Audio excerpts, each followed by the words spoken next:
Takuya était un puceau solitaire qui a fait semblant d'épouser sa collègue sexy pour éviter d'être muté en Ohio. Cependant, à force de passer du temps ensemble, ils tombent amoureux pour de vrai jusqu'à ce qu'elle veuille qu'il la goûne.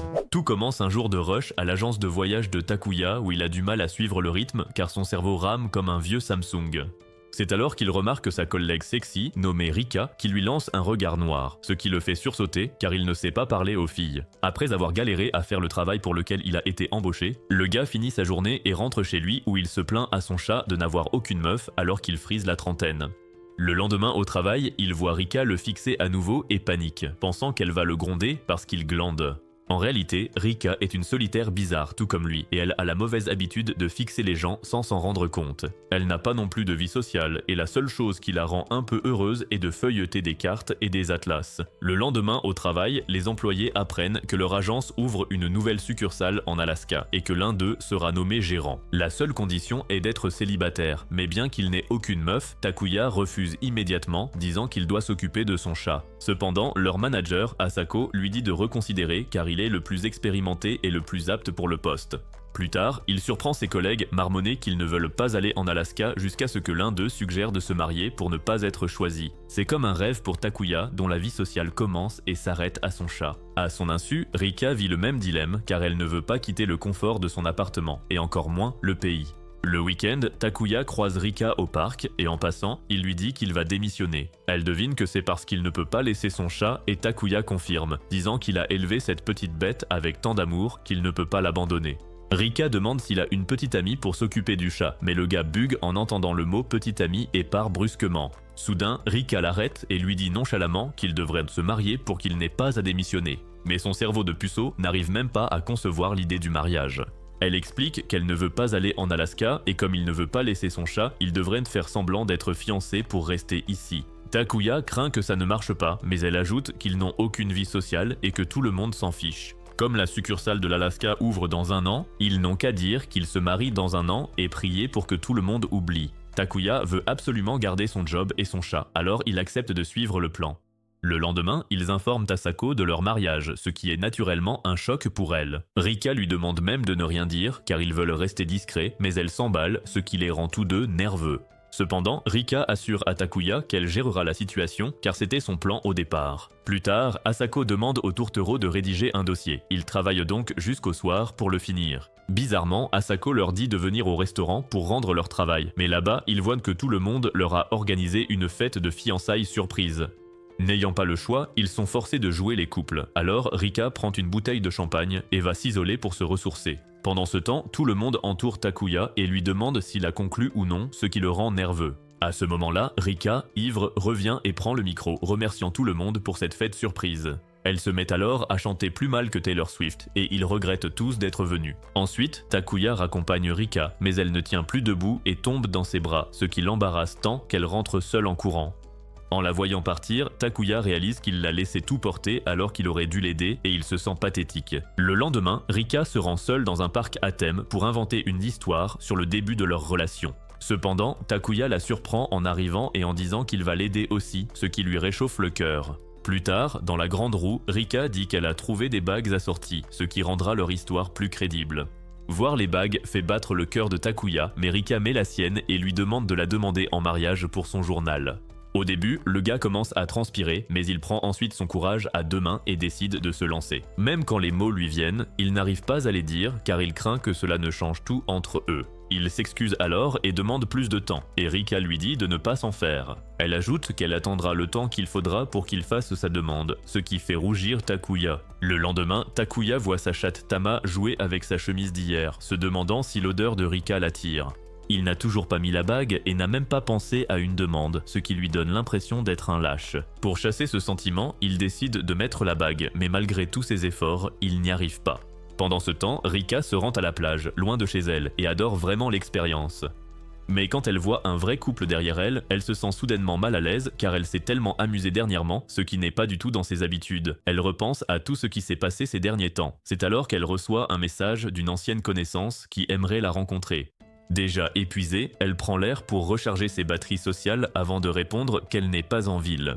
Pendant ce temps, Takuya est chez lui et repense à son moment avec Rika dans la grande roue. Rassemblant tout son courage, il essaie de remettre la bague et se surprend lui-même en y parvenant enfin. Ensuite, devant le miroir, il se comporte comme s'il venait de conquérir l'Everest et jure de devenir un bon faux mari pour Rika. À ce moment, il reçoit un appel d'un numéro inconnu et une voix robotique lui dit qu'elle sait que son mariage est faux. Après avoir menacé de les envoyer en Alaska, la personne raccroche et Takuya court voir Rika comme un petit chiot. Inquiète, Rika soupçonne que l'appel provient de quelqu'un qui travaille dans leur entreprise. C'est alors que Gonda, leur collègue paresseux, apparaît et demande bizarrement à Takuya s'il peut passer ce soir. Takuya et Rika se méfient, mais ils doivent jouer le couple et le laisser venir pour ne pas se faire démasquer. Le soir, Takuya rentre et Amadou Tama avec des friandises pour qu'elle soit sage quand Gonda et Rika viendront. Peu après, Rika arrive avec un sac plein d'affaires pour que l'appartement ressemble à celui d'un couple. Elle lui donne ensuite une liste de choses et lui dit de les disposer comme bon lui semble. Après cela, ils passent en revue leurs plats préférés ou l'endroit prévu pour leur lune de miel. De plus, ils recréent des photos de couples virales pour rendre le tout plus crédible. Et une fois terminé, Takuya dit qu'on se croirait à la veille d'un festival culturel. Rika ajoute qu'elle jouait souvent un arbre dans des pièces de théâtre et Takuya dit qu'il a aussi eu des rôles similaires, sans effort. À ce moment-là, on sonne à la porte et ils ouvrent pour voir Gonda accompagnée de 2 autres collègues de travail, Itsuki et Komiya. Bien que choqués, ils les invitent à boire et alors que tout le monde vide son verre, Takuya demande à Gonda ce qu'il voulait dire. Aussitôt, le gros supplie Takuya de lui apprendre comment séduire une gothique sexy, ce qui choque profondément Takuya. Itsuki ajoute que Gonda est sur tous les sites de rencontres, mais qu'il n'a jamais eu un seul match de sa vie. Komiya lui demande alors depuis combien de temps il est avec Rika, et il répond depuis leur formation de débutant. À cet instant, Rika apporte des collations pour tout le monde, et la voir sourire les laisse tous sans voix. En s'enivrant, Takuya réalise soudain à quel point sa vie a changé, depuis que tout le monde est au courant pour son mariage. Il pense être resté le même, et que le mariage n'est pas si génial, mais ses collègues sont trop ivres pour comprendre ses paroles. Peu après, Itsuki et Komiya rentrent chez eux, tandis que Gonda reste et avoue qu'il a un faible pour Komiya. Il demande à Takuya de l'aider à conclure, et après son départ, Takuya est soulagé que Gonda ne soit pas celui qui l'a menacé. Lorsqu'il rentre chez lui, Rika est toujours là et elle jure de ne plus jamais recevoir car c'est bien trop épuisant pour elle. En rangeant, elle dit ne pas comprendre non plus pourquoi tout le monde les traite différemment juste à cause de ce mariage. Takuya pense que c'est parce qu'ils veulent aussi se marier avec quelqu'un qu'ils aiment vraiment. Mais Rika est convaincue qu'elle ne trouvera jamais le grand amour et ne se mariera jamais, même à l'avenir. En faisant la vaisselle, Takuya la rassure en lui disant qu'elle peut tout à fait trouver le bonheur même sans être mariée, car lui-même est le plus heureux lorsqu'il joue avec Tama. Rika lui confie ensuite qu'elle adore regarder des cartes, et quand il lui demande d'en dire plus, elle s'emballe et commence à bavarder sans s'arrêter. Takuya lui dit qu'elle a l'air très heureuse ainsi, ce qui la rend soudainement toute timide. Elle décide alors de rentrer et en chemin, elle sent son cœur lourd car elle n'a pas l'habitude de vivre avec un homme. Au même moment, Takuya se surprend à admirer Rika jusqu'à ce qu'il réalise que ce n'est qu'un jeu et qu'ils doivent rester vigilants. Quelques jours plus tard, en finissant un rapport, Rika remarque que l'agitation autour de leurs fiançailles s'est calmée. Mais elle s'inquiète toujours pour cet étrange coup de téléphone que Takuya a reçu l'autre jour. Soudain, un client entre et comme Rika a du mal avec les gens, elle s'épuise totalement en essayant de le conseiller. Lorsqu'elle voit que toutes les tables sont occupées, elle décide de s'occuper personnellement de lui. L'homme se présente comme étant Monsieur Ohara et révèle qu'il est le père de Takuya, venu pour rencontrer sa future belle-fille. Bien que prise au dépourvu, Rika garde son calme et prétend qu'elle n'est absolument pas au courant de cette histoire. L'homme demande alors à Rika de garder sa visite secrète pour le moment. Il lui offre un calendrier de bureau de son entreprise et s'en va, après quoi Rika va au bureau de Takuya, mais il n'y est pas. Elle s'en veut d'avoir menti au vieil homme, surtout en voyant que sa société est loin et qu'il a dû voyager des heures. Elle laisse donc le calendrier sur son bureau et court après Monsieur Ohara pour enfin lui dire toute la vérité. Cependant, quand elle le rattrape dehors, elle n'arrive pas à parler et l'emmène dans un café juste à côté. Là, le vieil homme exprime sa frustration, car Takuya a décidé de se marier sans même prendre la peine de l'en informer. Il commence à discourir sur les coutumes de mariage de la région d'Azo et sur la longue liste d'invités qu'il faudra prévoir. Tout cela accable Rika au moment où Takuya retourne à son bureau et voit un message de Rika lui disant qu'elle est avec son père. En quelques secondes, Takuya arrive au café et Rika l'emmène dehors où elle lui explique toute la situation. Takuya décide de lui dire que les rumeurs sont fausses et lui dit d'attendre dehors. Mais quand il entre, elle le rejoint car elle ne veut pas lui laisser tout le fardeau. Ohara s'excuse ensuite pour son emportement, ajoutant que toutes les coutumes de mariage ont disparu à Asso, car la plupart des jeunes sont partis pour les grandes villes. Rika ajoute qu'Asso semble être un endroit spécial et qu'elle en sait beaucoup grâce à l'atlas qu'elle a étudié. Lorsqu'elle mentionne les voies ferrées, Ohara commence à raconter comment il emmenait sa famille sur les voies et ils étaient heureux de voir le train. Il révèle aussi que Takuya attrapait des grenouilles dans les rizières, ce que Rika trouve plutôt mignon, car elle ne s'attendait pas à ce qu'il ait un côté excentrique. Ohara dit qu'il est né à Azo et qu'il veut la protéger, mais Takuya semble y être indifférent. Le vieil homme dit ensuite qu'il a entendu des hommes dans son bureau parler des fiançailles de Takuya et cela les choque tous les deux, car la nouvelle s'est propagée assez loin. Ohara a aussi entendu le nom de Rika, mais avant qu'il ne s'en souvienne, Takuya frappe la table pour le distraire et promet de venir à Asso ce week-end pour parler du mariage. Après cela, Ohara s'en va, et quand Rika demande ce que Takuya compte faire, Takuya dit qu'il leur dira la vérité en espérant qu'ils la garderont pour eux. Plus tard, au travail, Asako lui demande s'il peut être l'accompagnateur de la princesse Claudia de Lichbourg qui veut visiter Tokyo, mais Takuya demande pourquoi elle n'en réfère pas d'autres. Asako explique alors que la princesse est une traînée, c'est pourquoi elle ne demande que des accompagnateurs masculins. Les deux autres gars de l'entreprise essaieraient simplement de profiter d'elle, ce qui les laisse avec Takuya, qui ne sait pas draguer une fille, même avec un manuel. Peu après, la nouvelle se répand au bureau et tout le monde commence à s'inquiéter pour Takuya, car un seul faux pas pourrait le faire licencier. Pendant ce temps, Takuya fait ses recherches sur Claudia, mais comme il n'a pas été accompagnateur depuis des années, il se sent nerveux. En plus de cela, tout ce faux mariage et son prochain voyage à Asso pèsent lourdement sur ses épaules. Quand Rika voit cela, elle pense à l'aider, mais réalise ensuite qu'elle pourrait paraître impolie et s'en va. Plus tard, il se rend à l'hôtel pour rencontrer Claudia et trouve l'endroit lourdement gardé. À ce moment-là, une fille déguisée en Sabrina Carpenter apparaît devant lui et se présente nonchalamment comme étant Claudia. Cela choque Takuya car il s'attendait à ce qu'elle soit derrière le poste de garde, mais ce qui le choque encore plus, c'est son japonais horrible. Heureusement, Takuya avait été attentif pendant ses cours d'anglais, ils ont donc convenu de converser en anglais. Elle lui demande ensuite de lui faire visiter la ville, mais quand il suggère d'emmener la sécurité, Claudia refuse, car elle veut vivre une expérience normale aujourd'hui. Comprenant ce qu'elle veut dire, Takuya lui demande si elle a une requête spécifique, et elle répond qu'elle veut voir quelque chose de fabuleux. Immédiatement, Takuya l'emmène dans un sanctuaire pour chats et elle tombe amoureuse de l'endroit. Heureusement, Takuya avait vérifié ses réseaux sociaux pour voir qu'elle aimait les chats, ce qui lui a permis de choisir facilement cet endroit. À ce moment-là, Asako l'appelle et le gronde parce que la princesse n'est pas à son hôtel, mais il l'assure que Claudia est avec lui. Après cela, il l'emmène dans plusieurs endroits amusants et Claudia apprécie chacun d'entre eux. Elle s'attend ensuite à ce que Takuya termine la visite en beauté et Takuya connaît justement l'endroit idéal. Il l'emmène sur le toit d'une école, exclusif aux écoles japonaises, car il sait qu'elle a grandi en regardant des animés comme vous les Gooners. En plus de ça, il a aussi préparé un uniforme scolaire pour Claudia, ce qui l'excite encore plus. De retour au bureau, ses collègues se demandent où sont Takuya et Claudia jusqu'à ce qu'on suggère qu'ils ont dû trouver une chambre pour s'envoyer en l'air. Rika entend ça et se sent jalouse. Elle ne comprend pas pourquoi, car elle et Takuya font seulement semblant d'être en couple à l'école. Takuya suggère qu'ils rentrent maintenant et Claudia se sent un peu déçue. Comme une si belle journée est déjà finie, elle veut voir un dernier endroit avant de partir et ce n'est autre que le fameux 7e ciel.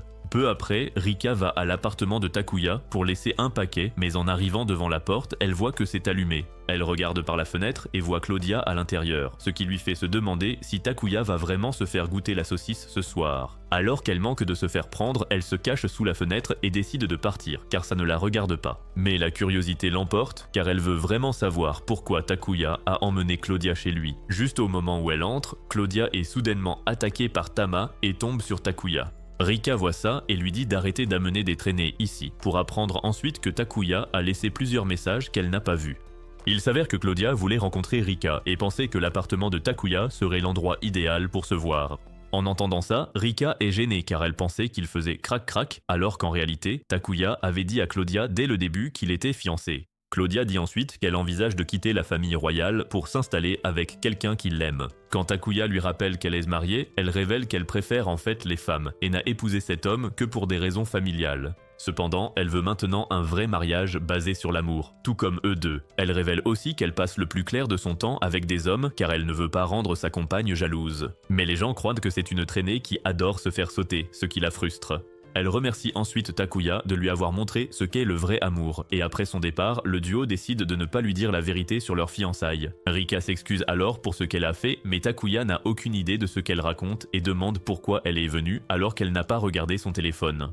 À ce moment-là, elle sort timidement un paquet de son sac et il s'avère que c'est un caillou en forme de grenouille. Plus tôt, Ohara lui a dit que Takuya aimait les grenouilles, et comme collectionner les pierres est son passe-temps, elle voulait lui offrir ce caillou. Cependant, elle est si gênée par ce qu'elle a fait qu'elle ne peut pas faire face à Takuya, alors elle s'enfuit chez elle tandis que Takuya reste là à sourire comme un idiot, trouvant ses réactions mignonnes. Plus tard, alors que Takuya canalise son Ichigo intérieur pour brosser son chat Tama, il reçoit des messages de sa sœur qui veut en savoir plus sur sa prétendue fiancée. Il choisit de ne pas répondre car il va à Asso ce week-end pour dire à tout le monde que son mariage est une arnaque totale. Il voit ensuite le caillou que Rika lui a donné et se rappelle que Claudia a dit qu'il formait un couple de rêve. Cela le rend nerveux car il a menti à tant de gens et il se sent aussi coupable de se sentir si bien d'avoir reçu un cadeau de Rika. Il se demande ensuite pourquoi elle est venue jusqu'à son appartement et se souvient qu'elle lui avait demandé de ne pas amener d'autres femmes ici. Il suppose qu'elle l'a grondé pour ne pas avoir respecté le plan du faux mariage, sans réaliser qu'il lui manquait tout simplement. Le lendemain au bureau, il se dirige vers son bureau et remarque que Rika évite son regard. Il croit qu'elle est en colère, alors qu'en réalité, elle est toujours gênée par toute cette histoire et ne peut pas le regarder en face. Alors que Takuya s'occupe avec Ganda, elle regarde nerveusement et se demande s'il ira à Asso cette semaine. Elle est trop nerveuse pour lui demander, jusqu'à ce que Ganda lui demande s'il rentre chez lui ce week-end. Immédiatement, tout le bureau s'imagine que Rika va rencontrer les parents de Takuya, alors que Rika se demande comment Ganda le sait, car elle n'en a parlé à personne. Elle se demande comment répondre aux collègues, mais ne veut pas dire de bêtises car elle ignore les plans de Takuya. Heureusement, Takuya intervient et dit à tout le monde qu'il rentre seul pour régler des affaires. Une fois que tout le monde a repris le travail, il dit à Rika qu'il s'en tiendra au plan, ce qui la fait rougir. À ce moment, elle reçoit un appel d'un numéro inconnu et une voix robotique lui demande pourquoi elle n'accompagne pas Takuya. Rika demande qui c'est, mais on lui répond qu'on les surveille avant de raccrocher, les laissant tous deux anxieux. Le lendemain, Takuya laisse Tama chez un vétérinaire et elle semble ravie de passer du temps derrière les barreaux. La dame demande à Takuya où il va et il répond qu'il va rendre visite à sa famille. Il comptait y aller seul, mais à cause de cet appel, Rika a dû l'accompagner. Maintenant, il prévoit de dire toute la vérité à ses parents et de leur demander de garder le secret. Il passera ensuite une nuit à l'hôtel et rentrera à Tokyo le lendemain pour éviter les soupçons. Cependant, il devra aussi payer le billet et l'hôtel de Rika, ce qui le rend visiblement triste. Voyant cela, la vétérinaire l'encourage bêtement pour le consoler, ce qui le pousse à quitter la clinique. Pendant ce temps, Rika est soulagée d'accompagner Takuya, car cela lui permet de s'excuser auprès d'Ohara d'avoir menti. Cependant, elle ne sait toujours pas quoi dire ni quoi porter. Cela la ramène à son enfance, lorsqu'elle avait du mal à choisir ses propres vêtements. Sa mère l'encourageait à avoir confiance en ses choix, alors elle suit ce conseil et choisit sa meilleure tenue. Plus tard, elle retrouve Takuya à l'aéroport et le petit soldat du gars salue direct tant Rika est magnifique. Peu après, ils sont dans l'avion et Takuya n'en revient toujours pas de voir à quel point elle est jolie. Quand elle le surprend à la regarder, il détourne les yeux, ce qui lui fait croire que sa tenue est bizarre. Pour briser la glace, Takuya lui demande si elle est déjà allée à Kumamoto et elle répond que oui, souvent. Quand il demande si c'était pour des vacances en famille, elle a une réaction étrange qui le déconcerte. Alors que Takuya se demande s'il a été impoli, elle lui demande soudain s'il veut en savoir plus sur sa famille. Elle se sent obligée car elle en sait beaucoup sur lui, mais lui ne sait rien d'elle. Mais le gars lui dit qu'il ne lui met aucune pression. Rika pense qu'il vaut mieux qu'il sache puisqu'ils prétendent être fiancés. Takuya accepte donc de l'écouter. Il l'interroge sur son enfance et elle révèle que son père est parti acheter du lait et n'est jamais revenu. Elle vivait seule avec sa mère, mais celle-ci voyageait souvent pour le travail, laissant Rika seule à la maison. Elle passait son temps à regarder des cartes et à imaginer comment se rendre à certains endroits. Elle s'imaginait là-bas, ce qui la rendait heureuse et lui donnait l'impression d'être plus proche de sa mère. Soudain, elle se sent gênée par son histoire, mais Takuya lui dit de se détendre car il trouve ça mignon. Peu après, ils descendent de l'avion et Takuya tombe sur une vieille dame qui s'avère être sa grand-mère. Elle est ravie de le revoir et quand il lui demande ce qu'elle fait là, elle dit qu'elle livre des melons à l'aéroport. Elle décide alors de les ramener chez elle et en chemin, elle demande à Takuya qui est cette fille. Alors que Rika se présente timidement, la vieille comprend soudain que cette mignonne doit être la future femme de Takuya. Immédiatement, Rika lui dit que c'est un mensonge et s'excuse pour le dérangement occasionné. Mais la grand-mère le prend à la légère et les conduit chez elle. Là, elle leur demande de prendre des melons pour eux, ajoutant qu'elle ne peut pas tout emballer car son mari s'est foulé le dos. Takuya décide d'aider à emballer, tandis que Rika suit la grand-mère pour lui demander comment elle peut se rendre utile. Elle décide d'apprendre à Rika comment couper les melons, mais avant cela, elle lui donne des vêtements de rechange. Après en avoir coupé un, Rika s'arrête un instant pour admirer la vue jusqu'à ce qu'elle réalise que ce n'est pas le moment de contempler la nature. Elle retourne ensuite voir la grand-mère qui lui demande de goûter ses melons pendant qu'elle les mange. La grand-mère lui raconte à quel point ses champs étaient animés autrefois, mais maintenant elle est vieille et ne peut plus travailler autant. Puis soudain, elle dit à Rika qu'ils ne devraient pas mentir sur leurs faux engagements, car elle voit par expérience que Rika aime Takuya. Rika lui assure qu'ils ne vont vraiment pas se marier, mais la vieille ignore cela et demande à Rika de toujours prendre soin de son petit-fils. Cela fait rougir Rika très fort, à tel point qu'elle s'évanouit à cause d'un coup de chaleur. Immédiatement, Takuya arrive sur les lieux et la ramène à l'intérieur, juste au moment où Ohara arrive sans être invité. Aussitôt, le vieil homme l'aide à rentrer Rika, et Rika reprend un peu connaissance, assez pour remarquer qu'on la porte. Une fois à l'intérieur, Ohara n'arrête pas de se plaindre à Takuya de s'être marié sans leur dire, et le gars fait de son mieux pour se contenir. Cependant, quand son père continue de jacasser, il lâche qu'il ne va pas se marier, ce qui contrarie Ohara. Cela mène à une dispute entre le père et le fils jusqu'à ce que la grand-mère les gronde et qu'ils installent enfin Rika sur un futon. Plus tard, alors que le médecin examine Rika, il révèle qu'elle n'a pas eu de coup de chaleur et qu'elle est juste extrêmement fatiguée. Après le départ du médecin, Takuya promet à son père qu'il se rattrapera auprès de tout le monde, mais l'homme lui dit d'arrêter de vivre comme un personnage secondaire. À ce moment-là, la grand-mère s'excuse d'avoir fait couper des melons à Rika, et ils oublient tous les deux leur querelle pour la réconforter. Le soir, Takuya rend visite à sa famille pour annoncer qu'il ne se marie pas, et étonnamment, ils le prennent tous plutôt bien. Après le dîner, la mère de Takuya lui dit de ne pas s'inquiéter pour son père, car elle va le remettre sur les rails avec une petite gâterie. Sur ce, Takuya retourne chez sa grand-mère, tandis que son père le regarde partir de la fenêtre de sa chambre. À son retour, il apprend de sa grand-mère que Rika dort toujours. Il décide donc de se reposer pour la nuit. Cependant, en entrant dans la chambre d'amis, il est choqué de trouver Rika qui y dort également. Alors qu'il essaie nerveusement de sortir son futon, Rika se réveille soudainement et ne comprend pas où elle se trouve. Elle sursaute même en voyant Takuya dans la même pièce, et après qu'il lui a dit qu'elle s'était évanouie, elle lui demande s'il a déjà vu sa famille. Takuya lui dit qu'il y est allé et s'est excusé, ce qui la rend triste car elle voulait aussi s'excuser auprès d'eux. À ce moment-là, ils entendent des grenouilles dehors et Rika lui demande s'ils peuvent sortir un peu. Dès qu'ils sortent, une grenouille saute sur la tête de Rika, ce qui la fait paniquer. Elle est sur le point de tomber à la renverse, mais Takuya la retient par derrière, ce qui la fait rougir. Il attrape ensuite une grenouille pour elle, mais Rika est toujours focalisée sur la façon dont il l'a empêchée de tomber. Elle demande timidement si c'est aussi lui qui l'a portée dans la chambre d'amis, et quand il dit oui, elle s'excuse de lui avoir causé des ennuis. Elle dit ensuite qu'elle était à fond dans la cueillette des melons et n'a pas réalisé sa fatigue, avouant qu'elle n'a jamais fait de tel voyage auparavant et qu'elle s'est bien amusée. Quand elle culpabilise, il lui rappelle la pierre en forme de grenouille offerte, disant qu'il l'a mise sur sa table et qu'il n'a jamais reçu un tel cadeau. Chaque fois qu'il la regarde, il pense à Rika, ce qui la fait rougir. À ce moment, Rika sent une chaleur dans son cœur et se demande si c'est ça, le mariage. Takuya ressent exactement la même chose et s'apprête à dire quelque chose, mais il est soudainement interrompu par le coassement puissant et sonore des grenouilles. Le lendemain, Rika rougit toute seule en repensant aux paroles de Takuya, se demandant aussi ce qu'il allait dire avant d'être interrompue. Elle se dit que ce n'est pas grave et qu'elle ne devrait pas s'y attarder. Elle croise ensuite sa grand-mère, qui lui annonce que le petit déjeuner est prêt. Rika se rend donc à la salle de bain où elle voit Takuya, qui s'excuse pour le désordre d'hier. Il lui demande comment elle va, mais elle est si éprise de lui qu'elle n'ose même pas le regarder en face.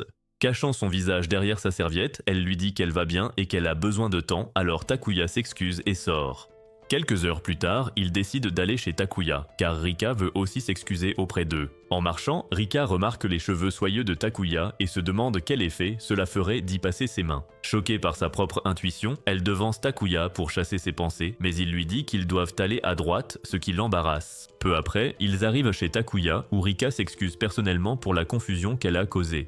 Comme sa famille est au courant pour le transfert en Alaska, ils soutiennent leur faux mariage pour éviter le départ à l'étranger. Rika demande ensuite à voir Ohara pour s'excuser aussi auprès de lui, mais apprend que le vieil homme est au travail et ne rentrera que tard. Il suggère à Rika de sortir avec Takuya pour explorer le coin, et Rika dit avec enthousiasme qu'elle veut voir le musée du volcan. Quelques minutes plus tard, Takuya l'y conduit et Rika se sent gênée par son comportement. Elle avoue aussi qu'elle voulait voir cet endroit depuis un moment, et Takuya dit qu'il n'y est pas allé depuis des années non plus. Pendant qu'il parle, elle s'éprend de ses cheveux soyeux et aimerait pouvoir jouer avec. Elle regarde ensuite par la fenêtre et voit de nombreuses rizières, ce qui lui donne l'impression d'être dans une émission visitant le Japon.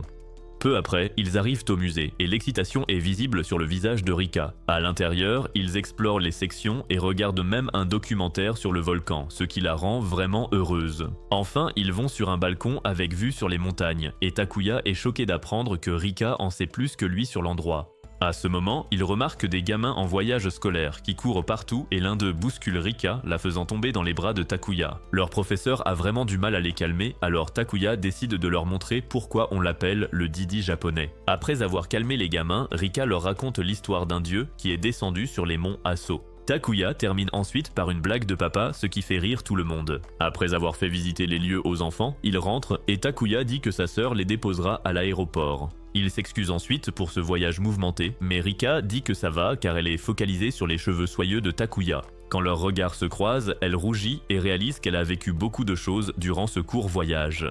En arrivant chez lui, Takuya sort de la voiture pour prévenir sa sœur, mais tombe sur une jolie fille nommée Nao, son amie d'enfance.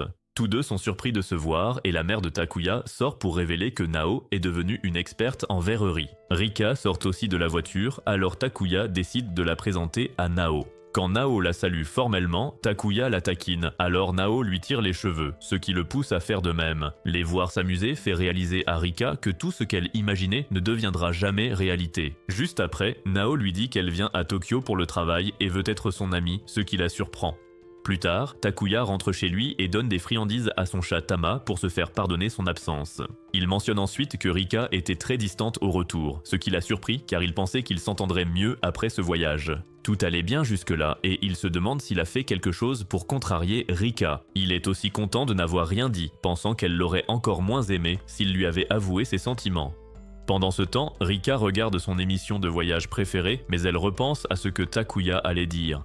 Elle est aussi un peu jalouse de ne jamais avoir ébouriffé Takuya et être portée ainsi la rend confuse. Pensant que c'est à sens unique, elle décide de se fermer, chose qu'elle a apprise très tôt. Le lendemain au travail, Asako informe l'équipe de la foire d'été et les encourage à vendre plus de billets nationaux. Un employé, Shinshi, commence même ses chants anti-annulation, espérant que personne n'annule car c'est un coup dur pour l'agence. Asako est d'accord avec lui, alors elle encourage tout le monde à se joindre au chant. À ce moment, Takuya arrive et se demande s'ils sont tous devenus fous pendant son absence. Au déjeuner, Shinshi ouvre son bento préparé par sa femme, ce qui rend Ganda jaloux car il en veut une aussi. Plus tard, il retrouve Takuya pour boire un verre et se plaint de ne pas avoir de femme. Takuya veut rentrer voir Tama, mais Ganda le supplie de rester pour l'aider à séduire Komiya. Il note que Komiya ne le regarde jamais, et il a entendu dire que les femmes regardent l'homme qu'elles aiment. Cela rend Takuya complexé, alors il rentre et dit tristement à Tama que Rika ne l'a pas regardé une seule fois aujourd'hui.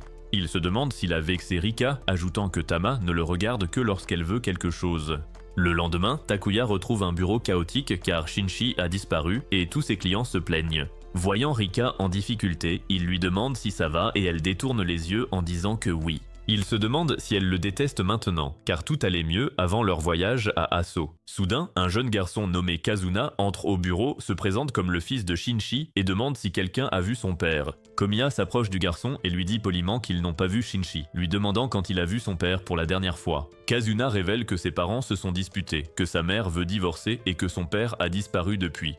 Alors que tout le monde panique, un employé senior nommé Hideo leur demande de ne pas s'inquiéter pour le garçon, puis demande à Takuya d'aider à trouver Shinshi. Takuya demande pourquoi lui, et Hideo répond que c'est parce qu'il est jeune et gentil. Il propose même de prendre la charge de travail de Takuya et demande à tout le monde de se remettre au travail.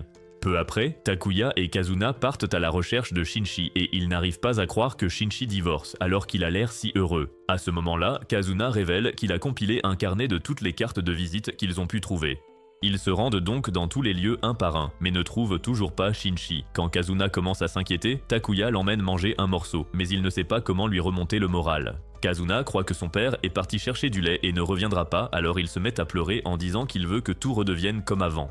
Takuya tente de consoler le garçon, mais il ne sait toujours pas quoi faire, car il ne connaît absolument rien au mariage. Plus tard, il appelle Asako pour l'informer qu'ils n'ont toujours pas retrouvé Shinshi. Hideo prend alors le téléphone et lui suggère d'aller voir au sanctuaire Hachiman à Fukagawa. En s'y rendant, Takuya repère un bar déprimant, avant d'être rejoint par Gonda, Itsuki et Komiya. Takuya demande à Komiya de rester avec Kazuna et les hommes entrent pour trouver Shinshi, l'air tout sombre.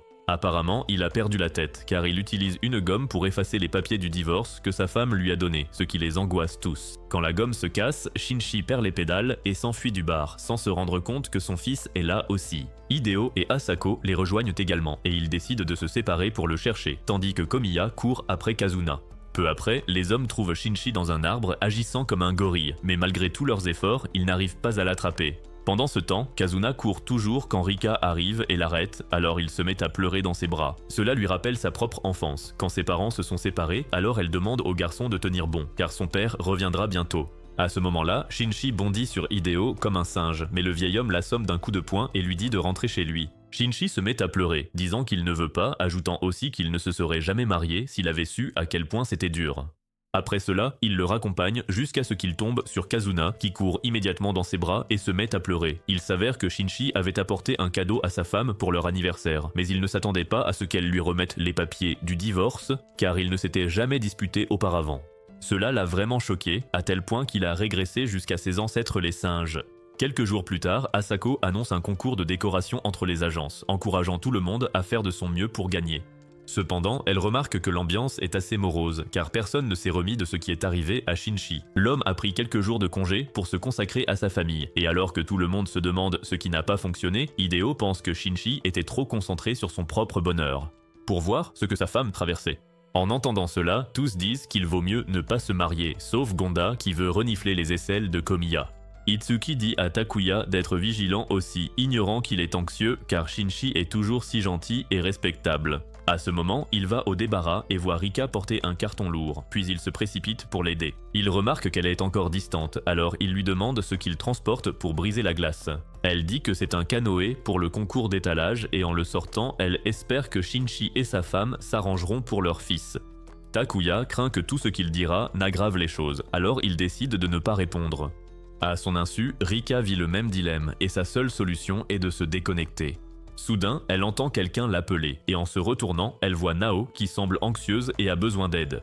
Il s'avère qu'elle a emménagé à Tokyo aujourd'hui, mais elle ne trouve pas son appartement. Rika lui demande l'adresse et quand Nao lui montre, elle est choquée de voir que son appartement est dans l'immeuble voisin. Une fois là-bas, Nao la remercie et lui donne une carte de visite de son studio pour qu'elle vienne quand elle veut. Le lendemain au travail, Rika hésite à parler de Nao à Takuya, mais elle suppose qu'il le sait déjà car ils sont proches. Ce soir-là, en rentrant, Rika regarde la carte de Nao et décide de lui rendre visite. Arrivée à l'atelier, elle regarde à l'intérieur et voit Nao travailler au four, transformant habilement du verre en tasse. Bien que Rika soit impressionnée, le professeur de Nao lui dit que ce n'est pas assez bien, ce qui la choque. Alors que Rika va partir, Nao l'aperçoit et l'interpelle, lui demandant pourquoi elle part sans dire bonjour. Rika répond qu'elle ne voulait pas la déranger, mais Nao dit que c'est bon et l'invite même à prendre un verre plus tard. Rika stresse et Nao suggère d'aller chez elle, ce qui l'angoisse encore plus car elle n'a jamais reçu d'amis. Cependant, après que Nao l'ait supplié, Rika accepte à condition de pouvoir nettoyer l'appartement d'abord. Plus tard, Nao arrive avec plein de bières sans alcool et Rika est impressionnée par son niveau d'énergie. Nao est ravie d'avoir vu un visage connu le premier jour et après avoir montré ses bières, elle sort des verres faits main. Rika remarque les couleurs vertes et bleues et Nao révèle que c'est un mélange de pierres ramassées à Asso. Jeune, Nao passait ses journées à jouer dans les montagnes et les rivières, et elle avait son coin près de la cascade. Là-bas, elle était fascinée par le bruit de l'eau, des oiseaux, du vent et le balancement des feuilles. Elle a donc pris des pierres de là-bas pour ses verres afin de revivre son enfance. Rika la trouve incroyable, mais Nao pense avoir du chemin à faire car son professeur n'est jamais satisfait. Pendant un bref instant, elle se sent abattue, mais elle rebondit aussitôt après avec une attitude du genre « tant pis, on y va à fond ». Elle demande à Rika ce qui la frustre, et Rika lui dit qu'une carte achetée hier avait un coin abîmé. De plus, la librairie n'a pas beaucoup de cartes au départ, ce qui est assez agaçant. En buvant une bière, elle se plaint aussi que son émission de voyage a été annulée à cause d'un scandale. Elle continue ensuite de boire des bières et de se plaindre des petites choses qui la dérangent. Nao change ensuite de sujet pour parler de Takuya, mentionnant que sa famille lui a dit que le mariage était faux. Elle demande alors à Rika s'il n'y a vraiment rien entre eux, et Rika frappe la table avec colère, se disant confuse par ce que veut Takuya. Elle baisse ensuite la tête, disant que Takuya lui fait des allusions alors qu'il est déjà assez proche d'une autre fille. Cela la trouble car elle n'a jamais été proche de personne, alors elle décide de demander à Nao si elle et Takuya couchent ensemble. Cependant, elle s'arrête à mi-chemin en réalisant que sa question est très directe et suggestive. Finalement, elle demande à Nao si Takuya a toujours été aussi vague, et Nao répond que non. Elle lui raconte ensuite qu'elle a rencontré Takuya près de la cascade et qu'ils ont tout de suite accroché. Sans qu'ils s'en rendent compte, la nuit est tombée, et Nao s'est mise à pleurer car elle ne connaissait pas le chemin du retour. C'est alors que Takuya a attrapé une luciole et la lui a montrée pour lui remonter le moral. Après cela, il lui a pris la main, l'a raccompagnée et a même demandé à ses parents de ne pas la gronder. Rika dit qu'elle ne peut pas imaginer Takuya agir ainsi aujourd'hui. Alors Nao, complètement ivre, décide de l'appeler pour clarifier la situation avec Rika. Quand Takuya décroche, elle lui dit qu'elle est chez Rika et qu'il doit ramener ses fesses ici tout de suite, car Rika a un compte à régler avec lui. Avant que Rika ne puisse dire quoi que ce soit, elle raccroche et s'évanouit, laissant Rika en panique. Cependant, Rika se résigne à son sort et descend une autre bière en attendant Takuya. Peu après, il sonne à sa porte et dès qu'elle ouvre, Takuya réalise immédiatement qu'elle est ivre. Une fois à l'intérieur, il tente de réveiller Nao, mais Rika lui dit fermement de la laisser tranquille et lui demande ce qu'il allait lui dire ce soir-là à Asso. Au début, Takuya a du mal à s'en souvenir, mais après qu'elle l'a forcé à utiliser son cerveau rouillé, il dit qu'il était juste content qu'ils aient pu se promener ensemble. En entendant cela, elle descend une autre bière et se traite d'idiote pour avoir imaginé toutes sortes de choses et Takuya lui demande si elle lui en veut pour ça. Quand elle le confirme, il s'excuse d'être mauvais en communication et ajoute qu'il avait toujours hâte de grandir, mais que maintenant qu'il est adulte, il comprend encore moins le monde. Rika dit qu'elle est aussi maladroite avec les mots et qu'elle a même du mal à comprendre les humains, principalement à cause de ce qui s'est passé entre ses parents. C'est pourquoi elle a éteint ses propres sentiments pour ne décevoir personne, et pourtant elle ne semble pas pouvoir s'empêcher de penser à Takuya. Désormais agacée, elle l'accuse de jouer avec son cœur et lui demande de dire clairement ce qu'il veut. Alors Takuya prend une seconde avant de dire qu'il veut sortir avec elle. Il lui faut quelques secondes pour réaliser ce qui vient de se passer, et Takuya commence aussi à paniquer, craignant qu'elle ne le déteste maintenant. Rika se fige car elle ne comprend pas pourquoi il la veut alors qu'elle est vraiment nulle en amour. Alors qu'elle se demande comment répondre, Takuya croit que son silence signifie un rejet et supplie les dieux du scénario de réveiller son actrice de doublage. Finalement, elle est incapable de dire quoi que ce soit, alors Takuya entraîne Nao dehors et s'en va, persuadée d'avoir vraiment gâché ses chances avec Rika. Le lendemain, Rika se réveille avec son alarme et se souvient immédiatement de la nuit dernière quand Takuya s'est déclaré. Bien qu'elle soit sobre, cela lui semble être un rêve frappant, alors elle décide de l'ignorer pour l'instant et de se préparer pour le travail. Cependant, elle découvre bientôt que tout son corps est endolori, mais elle surmonte la douleur et se rend au travail. Là, elle voit que Takuya prend un jour de congé, ce qui la rassure. À ce moment-là, un blond entre dans le bureau et tout le monde est choqué de voir que c'est Shinji. Rika, elle, lui, est totalement indifférente, car elle ne pense qu'à Takuya, et se demande même si elle devrait l'appeler. À son insu, Takuya est tellement déprimé qu'il n'a même pas envie de sortir de son lit, souhaitant plus que tout pouvoir remonter le temps pour s'éviter cette honte. Cependant, il conclut soudain que Rika est timide et qu'elle devait réfléchir à une réponse avant de réaliser à quel point c'est ridicule. À cet instant, on sonne, et il imagine que c'est Rika qui vient s'excuser. En réalité, c'est le gros Gonda qui a besoin de conseils sur quelque chose. Takuya lui dit fermement que les romances de bureau sont une mauvaise idée, mais Gonda dit qu'il vient lui parler de Tinder. Apparemment, Gonda a parcouru tout le catalogue et est devenu un expert pour lire dans le cœur des femmes, ce qui surprend Takuya. Pour le prouver, Gonda invite Takuya à l'accompagner, car il rencontre son rencard Tinder aujourd'hui. Il admet aussi être complexé par son physique, car il ressemble à une patate, alors Takuya accepte de venir. Peu après, ils attendent le rencard de Gonda au restaurant pendant qu'il jacasse sur l'argent dépensé sur Tinder. Takuya est confus, car Gonda visait Komiya, mais Gonda pense qu'elle ne voudra jamais de lui car il est gros, moche et fauché. Takuya demande pourquoi il l'a emmené, Gonda lui dit qu'il a été rejeté par tout le monde jusqu'à ce qu'il cherche hors de sa catégorie. Il a eu quelques matchs, mais ses filles étaient soit bizarres, soit avaient des problèmes familiaux, il a donc perdu confiance. Aujourd'hui, il a matché avec une fan d'idole, et comme Gonda l'est aussi, ils ont décidé de se voir en vrai. Mais comme elle est plus âgée, il veut que Takuya soit son garde du corps au cas où elle essaierait de kidnapper son gros derrière. Plus tard, alors que Takuya observe de loin, il réalise qu'il est comme Gonda et que personne ne voudrait l'épouser. À ce moment, le rencard de Gonda, Kaori, arrive, et ils commencent à danser comme des idiots. Ensuite, elle retire son masque, révélant un joli visage, et Gonda est surpris car elle est très différente de sa photo. Elle dit avoir caché son visage à cause des pervers, mais qu'elle peut être plus détendue en personne. Après ça, ils entrent dans le centre commercial, et Takuya, sachant sa mission terminée, décide de partir. Pendant les quelques heures qui suivent, Gonda et Kaori explorent le centre commercial en s'extasiant sur leur idole préférée, et avant même qu'ils ne s'en rendent compte, la nuit est déjà tombée. Elle doit partir, ce qui rend Gonda triste. Mais quand elle dit qu'elle l'appellera plus tard, le gars devient super excité. Elle le rembourse même pour les achats du jour et lui dit au revoir avec un sourire, ce qui réchauffe le cœur de Gonda. Ce soir-là, après avoir vu le spectacle de son idole, Gonda appelle Kaori et lui parle pendant des heures. Le lendemain, Takuya arrive au travail et découvre que Rika a pris un jour de congé. Il remarque aussi que Gonda a l'air heureux, jusqu'à ce que le gros déclare qu'il va épouser Kaori.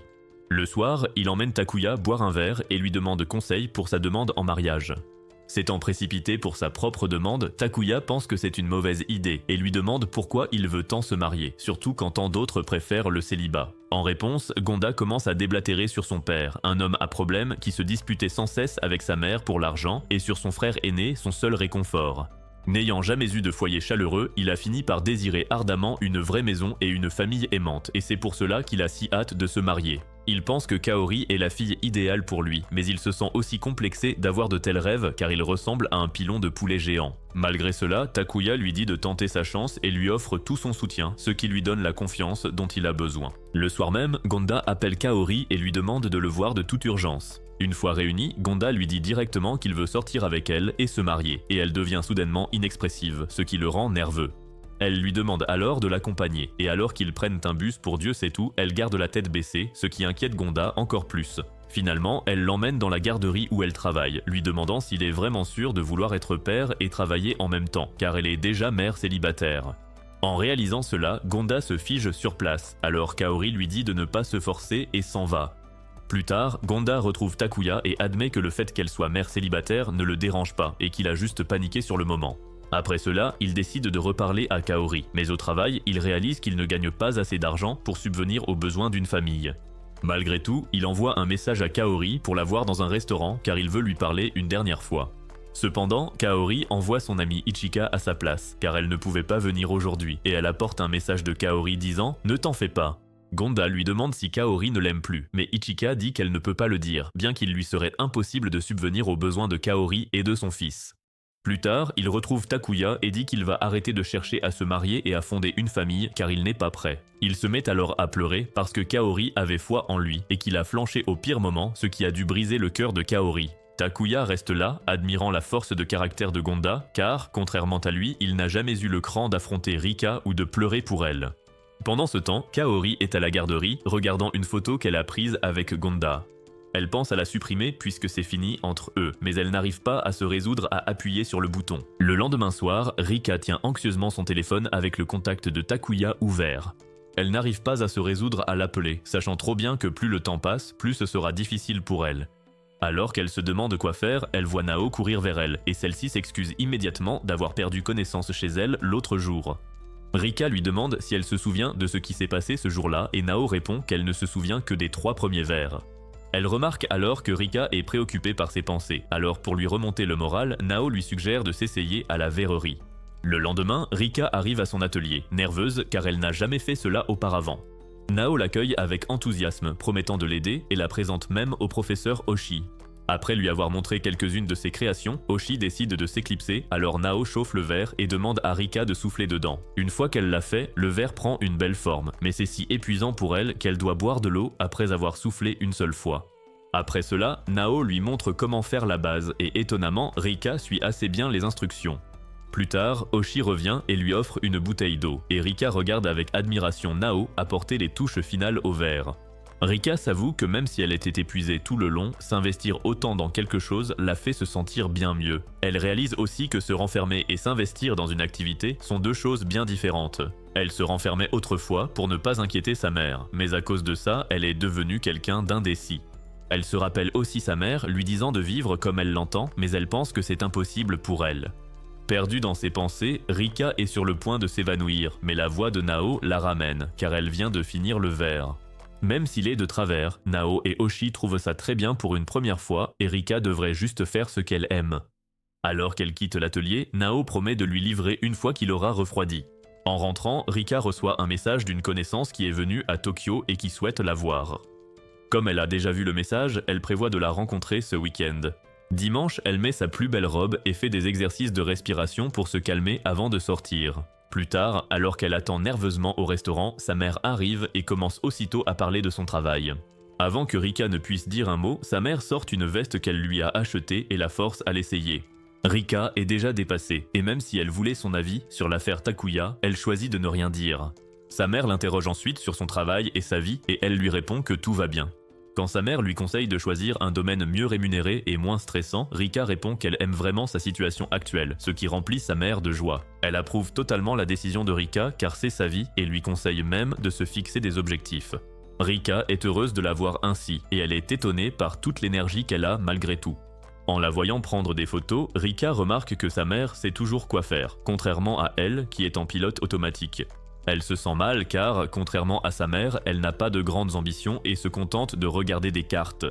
Soudain, sa mère lui demande quand elle va se marier, mais Rika pense que ça n'arrivera jamais. Sa mère pensait qu'elle aurait déjà quelqu'un, mais elle s'en veut aussi, car son propre échec matrimonial a déteint sur Rika. Elle conseille vivement à Rika de ne pas rater son choix de partenaire comme elle, ce qui effraie Rika. Mais elle change de sujet, demandant à Rika de lui présenter l'homme si elle en trouve un. Sans qu'elle le sache, Takuya l'appelle en ce moment et il pense qu'elle ne décroche pas parce qu'elle le déteste. Il note aussi qu'ils ne se sont pas vus au bureau ces derniers temps et qu'elle a dû prendre des congés pour l'éviter. Alors qu'il hésite à la rappeler, son téléphone sonne et c'est le vétérinaire de Tama qui veut faire un bilan pour le chat. Pendant ce temps, alors que Rika quitte sa mère, celle-ci lui dit qu'elle peut faire tout ce qu'elle veut. Après son départ, Rika pousse un soupir de soulagement, ignorant que sa mère est venue suite à une rumeur de mariage. Peu après, Rika regarde son téléphone et est choquée de voir que Takuya l'a appelée plusieurs fois. Se rappelant la dernière fois qu'elle a raté son message, elle décide de le rappeler pour ne pas se ridiculiser à nouveau. Cependant, elle ne sait pas quoi lui dire, et dans le métro, elle continue de se demander ce que Takuya lui trouve. Elle se persuade qu'il finira par la détester une fois qu'il verra sa vraie personnalité. Elle se rappelle alors ses années d'école quand un camarade lui a demandé de le voir pour lui dire quelque chose et elle a paniqué. Elle avait si peur qu'elle n'est pas sortie de chez elle pendant 3 jours et elle se mettait à trembler dès que son téléphone sonnait. La semaine suivante, de retour à l'école, elle a appris que le garçon qui voulait lui parler l'avait attendu des heures sous une chaleur torride et qu'il est maintenant à l'hôpital. Elle se sent toujours idiote par rapport à toute cette histoire, et maintenant qu'elle fait face à une situation similaire, elle ne peut pas juste se cacher et laisser l'histoire se répéter. Elle décide donc d'affronter ses peurs et finit par se rendre à l'appartement de Takuya. Quand Takuya ouvre la porte, il est stupéfait de la voir, mais Rika ne faiblit pas et lui ordonne fermement de sortir avec elle. Alors que Takuya reste là, sous le choc, elle exige qu'il sorte avec elle, et Takuya accepte pour sauver sa peau. En partant, elle promet de lui dire où ils vont et s'excuse également de ne pas avoir répondu à ses appels. Le lendemain, Takuya ne fait aucun effort pour se faire beau alors qu'il se rend au lieu de rendez-vous avec Rika. Une fois sur place, il se demande si c'est sa façon d'accepter sa proposition, mais même là, il ne comprend pas pourquoi elle était si stricte hier soir. Il se demande aussi pourquoi elle l'a emmené ici, et c'est alors qu'elle arrive lui disant qu'il s'agit du barrage de Hamura. Il remarque alors qu'il porte des chaussures en cuir comme un vieux, alors qu'elle lui avait dit de mettre quelque chose de confortable pour marcher. Elle lui révèle qu'elle va lui faire visiter l'aqueduc et qu'il est libre de partir quand il le souhaite. Elle commence alors à marcher, se disant qu'elle en a fini de faire trop d'efforts et qu'elle ne se laissera pas tromper par le comportement confus de Takuya. Elle prévoit aussi de lui montrer comment elle est normalement pour qu'il soit dégoûté d'elle, mais Takuya est juste perplexe de la voir agir comme une idiote. Il lui demande alors pourquoi elle visite cet endroit, et elle révèle que c'est parce qu'elle l'a vu dans son émission de voyage préférée. Elle explique ensuite qu'elle visite souvent des lieux de cette émission, espérant l'ennuyer avec ça et le faire partir.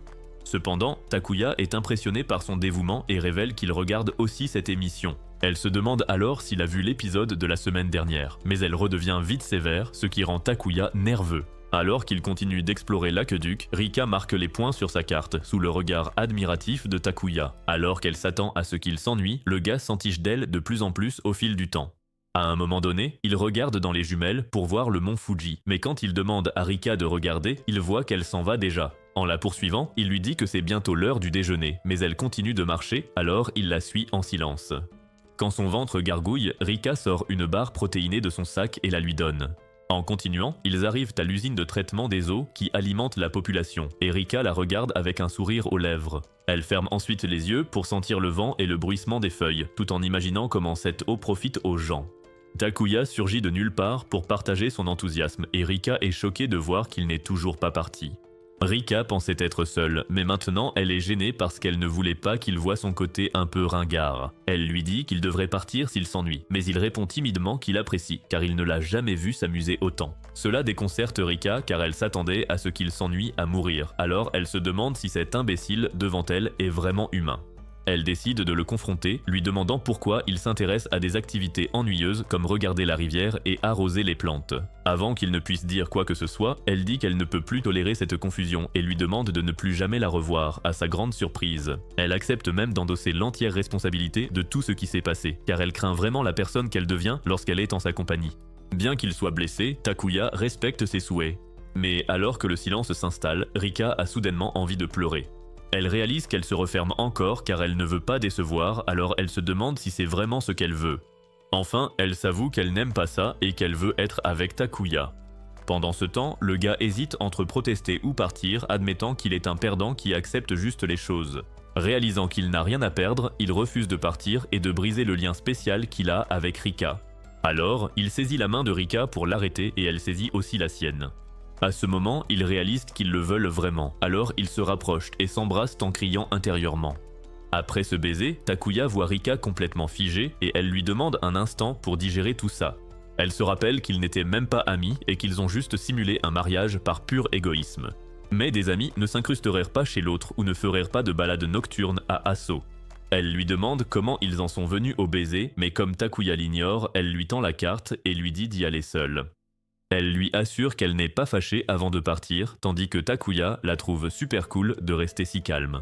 En réalité, une fois chez elle, Rika explose enfin comme un volcan et doit sortir ses pierres préférées pour se calmer. Cependant, même ça n'aide pas, car elle continue de courir dans son salon comme un hamster dans sa roue. Ce soir-là, leur manager, Asako, reçoit un appel de quelqu'un qui l'informe de quelque chose sur les tourtereaux. Le lendemain, Takuya et Rika se croisent devant le bureau, et ne sachant pas comment agir, ils restent très formels. Même au travail, ils n'arrivent pas à se regarder dans les yeux, car le baiser tourne en boucle dans leur tête. Alors qu'ils essaient de gérer, Asako les approche d'un air sévère pour leur parler, ce qui les rend nerveux. Heureusement, elle veut juste leur parler d'un nouveau projet pour recruter de nouvelles personnes dans l'entreprise. Elle suppose en fait qu'ils vivent ensemble, alors elle leur demande de publier sur leur nouveau site un blog sur leur vie personnelle et professionnelle pour améliorer leur image. Elle ajoute qu'ils ne doivent y mettre que ce qui leur convient, et que les baisers sont bien sûr totalement exclus, ce qui les choque à nouveau, tous les deux. Plus tard, les tourtereaux se voient au café pour discuter, et Takuya craint un piège pour démasquer leur faux mariage. Il rappelle à Rika les appels étranges reçus, et elle utilise des termes de sumo pour dire qu'ils s'attirent des ennuis. Elle ignore ce qui arrivera s'ils cohabitent des blogs, alors elle songe à abandonner toute cette histoire de mariage. Se souvenant qu'elle avait dit qu'elle assumerait toutes les responsabilités, Takuya lui demande si l'Alaska lui conviendrait, mais elle admet qu'elle ne veut pas y aller. Takuya ne veut pas non plus y aller, alors ils décident de bloguer leur expérience de vie en couple. Cela signifie qu'ils devront vraiment vivre ensemble et Rika devra emménager chez Takuya car c'est plus grand. Takuya s'inquiète de la réaction de Tama face à une autre personne, alors il demande une semaine à Rika pour décider. Ce week-end-là, Rika part en randonnée pour se changer les idées et repère un rocher géant coincé entre deux autres. Elle est fascinée car on dirait que le rocher peut tomber à tout moment, mais il est coincé là depuis des années. Elle réalise qu'elle est aussi comme ce rocher, prête à s'effondrer à tout moment, mais elle tient bon tant bien que mal. Elle note aussi que Takuya l'a sollicité plusieurs fois, lui faisant réaliser qu'elle doit prendre une décision très bientôt. Elle prend alors son courage à deux mains et passe sous le rocher, ce qui lui donne un sentiment d'accomplissement. Le soir, Takuya est chez lui, s'inquiétant de ne pas pouvoir donner de réponse alors que 5 jours se sont écoulés.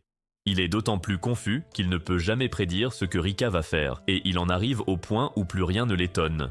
À ce moment-là, on sonne à sa porte, et c'est Rika qui lui annonce qu'elle est d'accord pour vivre ensemble. Elle a même apporté un guide complet sur les règles de vie commune, et elle veut le revoir avec Takuya pour qu'ils soient d'accord.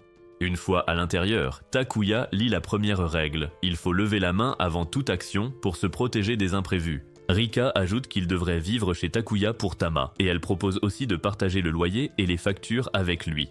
Le gars dit qu'il s'en occupe, mais Rika insiste sur le fait qu'elle ne veut pas vivre à ses crochets. Il réalise de vite que la règle de la main levée est épuisante, alors il décide de se détendre quand ils sont à la maison.